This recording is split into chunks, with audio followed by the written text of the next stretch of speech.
தன்னுடைய படங்கள் மூலமா அரசியல் பேசிட்டு வந்த நடிகர் விஜய் அவர்கள் சமீப காலமா +2ல அதிக மதிப்பெண் எடுத்த மாணவ மாணவிகளுக்கு ஊக்கத்தொகை வழங்குவது, தென் மாவட்டத்துல மழை வெள்ளத்தால பாதிக்கப்பட்ட மக்களுக்கு நேரடியாக சென்று நிவாரண உதவி வழங்குவதுன்னு களத்துல இறங்கி பணியாற்றிட்டு வராரு. இதை நம்ம பார்த்துட்டு தான் இருக்கோம். இந்த சூழல்ல தான் கடந்த 2 நாட்களுக்கு முன்னாடி பனையூர்ல மக்கள் இயக்க மாவட்ட தலைவர்கள் மற்றும் நிர்வாகிகள் அழைத்து கிட்டத்தட்ட 1 மணி நேரத்திற்கு மேலமா ஒரு ஆலோசனை கூட்டம் நடந்திருக்குது. இந்த கூட்டத்துல விஜய் மக்கள் இயக்க நிர்வாகிகளுக்கு என்ன அறிவுறுத்தல்களை முன் வச்சிருக்காரு அப்படின்னா, பூத் கமிட்டியை பலப்படுத்தணும் அப்படின்னும், எப்ப வேணா அரசியலை சந்திக்க தயாரா இருக்கணும் அப்படின்னு அறிவுறுத்தி இருக்கிறாரு.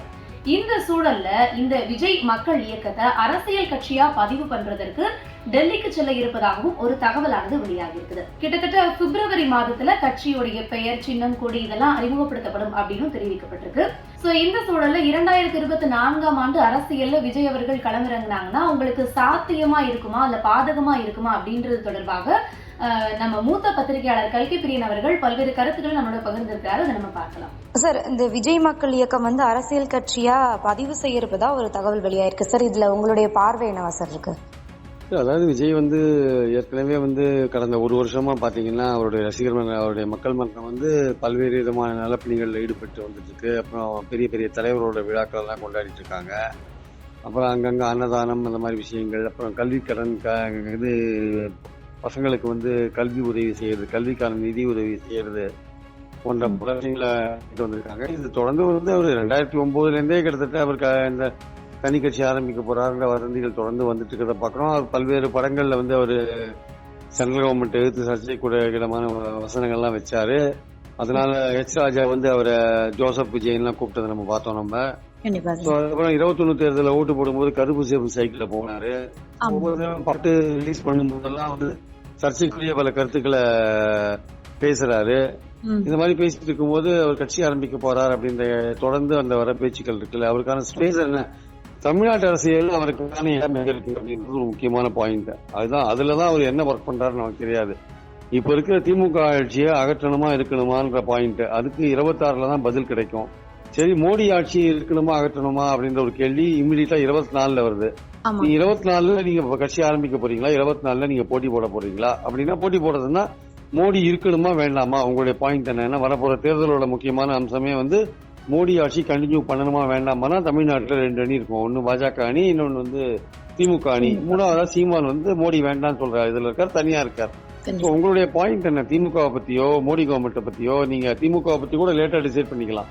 மோடி கவர்மெண்ட் பத்தி உங்களுடைய அபிப்பிராயம் என்ன, அதெல்லாம் நீங்க தெளிவா சொல்ல வேண்டிய கட்டாயத்துல இருக்கீங்க. அப்போ மத்திய அரசாங்கத்தோட பாலிசி கொள்கைகளை விமர்சிக்க வேண்டிய இடத்துல நீங்க இருக்கீங்க. அதெல்லாம் நீங்க 24க்குள்ள 4 மாசத்துக்குள்ள நீங்க அதை செய்வீங்களா? எப்படி செய்வீங்க? எந்த விதமான ஒரு போக்கஸும் இல்லாம நீங்க வெறும் கட்சியை மட்டும் ஆரம்பிச்சு உங்களுக்காக ஓட்டு போடுவாங்கன்னா நீங்க எதிர்பார்த்த வெற்றி உங்களுக்கு கிடைக்கிறதுக்கான வாய்ப்புகள் இல்ல.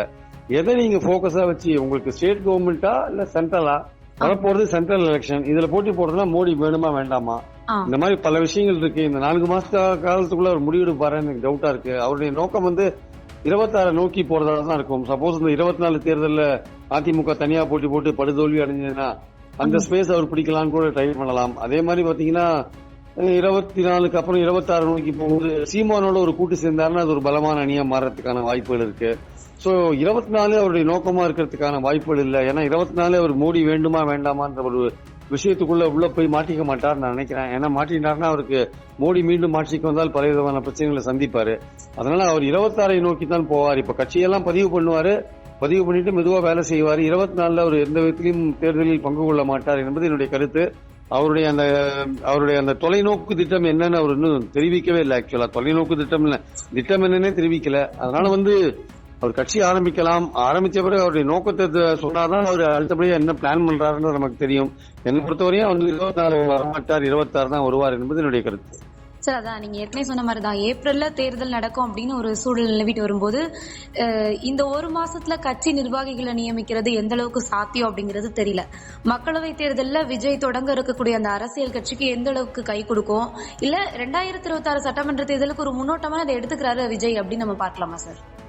அப்படி ஒரு முன்னோட்டமா எடுத்துட்டு 24 அவர் போட்டி போட்டாருன்னா படுதோல்வி அடைவார். ஏன்னா இங்க 24 தேர்தலில் முக்கியமான விஷயமே மோடி ஆட்சி இருக்கணும் வேண்டாமான்னு தான். இங்க 2 கூட்டணி இங்க இருக்கும். இங்க அந்த 2 கூட்டணி நடுவில் இவர் போனார்னா அந்த சத்தத்துல இவரோட இருப்பு அடங்கி போயிடும். ஆக்சுவலா அதனால ஸ்டேட் எலெக்ஷன்ஸ்ல வந்து ஒரு திமுக ஆட்சியை எதிர்த்து நான் ஒரு புதிய விதமான ஆட்சி கொடுப்பேன், திமுக ஆட்சியில ஊழல், அதிமுகவும் ஊழல் அப்படின்னு சொல்லி களத்தில் இறங்கினார்னா இந்த சமயத்துல சீமான் போன்றவரோட ஏதாவது கூட்டணி வச்சாருன்னா ஒரு பலமான கூட்டணியா வரதுக்கான வாய்ப்புகள் இருக்கு. அப்பவும் கூட 26 தனியா போனா கூட ஒரு 15% ஓட்டுக்கு மேல அவர் வாங்கறதுக்கான வாய்ப்புகள் கிடையாது.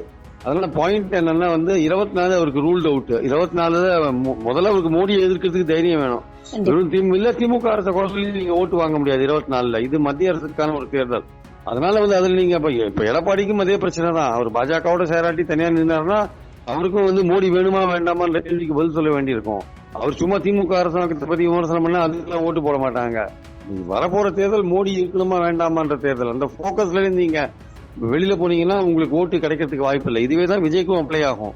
ஆனா எனக்கு தெரிஞ்சு விஜய் வந்து மாட்டிக்க மாட்டார்னு நினைக்கிறேன். சப்போஸ் மீண்டும் மோடி வந்துட்டாருன்னா அவருக்கு வேறு பல பிரச்சனைகள் அவங்க கொடுப்பாங்க. அதனால சைலண்டா கடந்து போவார்னு நினைக்கிறேன்.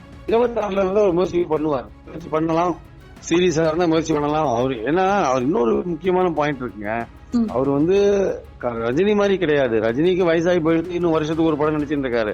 அவர் இன்னும் எத்தனை வருஷம் அவர் நடிப்பாருன்னு தெரியாது. ஆனாலும் விஜய்க்கு அப்படி இல்ல. அவருடைய சினிமா மார்க்கெட் வந்து நல்ல ஹெல்த்தியா இருக்கு. இன்னும் 10 வருஷத்துக்கு அதை வந்து அசைக்க முடியாதபடி இருக்கும். அவருக்கு வந்து கோடிக்கணக்கில் வருமானம் கொடுக்கிற ஒரு விஷயம் அது. அதை விட்டுட்டு இதுல குதிச்சு இதுல முழுமையா ஈடுபட்டு தன்னை வருத்தி கொண்டு இருப்பாரா அப்படின்றது இன்னொரு கேள்வி அங்க இருக்கு. இது சும்மா வரேன்னு சொல்லிட்டு ஒவ்வொரு படமும் வரும்போது ஏதோ ஒரு பெரிய ஒரு சென்சேஷனை கிளப்பி விட்டுட்டு அது மூலமா படம் ஓடுறதுக்கான ஒரு விஷயங்கள் கையாளுறாரான்ற ஒரு விஷயமும் நம்ம பார்க்கணும். 2009 ராகுல் காந்தியை சந்திச்சாரு, 2014 மோடியை சந்திச்சாரு. அப்புறம் பல வசனங்கள் எல்லாம் ரொம்ப சர்ச்சைக்குரிய வசனங்கள் எல்லாம் வச்சாரு, பாடல் விழால எல்லாம் பேசினாரு. இது மாதிரி பலதெல்லாம் பண்றப்போ எந்த இடத்துலயும் இப்ப கிட்டத்தட்ட பாத்தீங்கன்னா கடந்த 14 வருஷமா இப்படி ஊசலாடி இருக்காரு அவரு. அதனால இப்ப 24 பதிவு பண்றேன்னு போயிருக்காரு. பார்க்கலாம் 24 அவருடைய நோக்கமா இருக்காது என்பது என்னுடைய கருத்து. நன்றி சார். இணைப்புல வந்து உங்களுடைய கருத்துக்களை பதிவு செய்யமைக்கு நன்றி சார். தேங்க்யூ. தொடர்ந்து இது போன்ற பல தகவல்களை தெரிந்து கொள்ள சத்தியம் டிஜிட்டலோடு இணைந்திருங்கள்.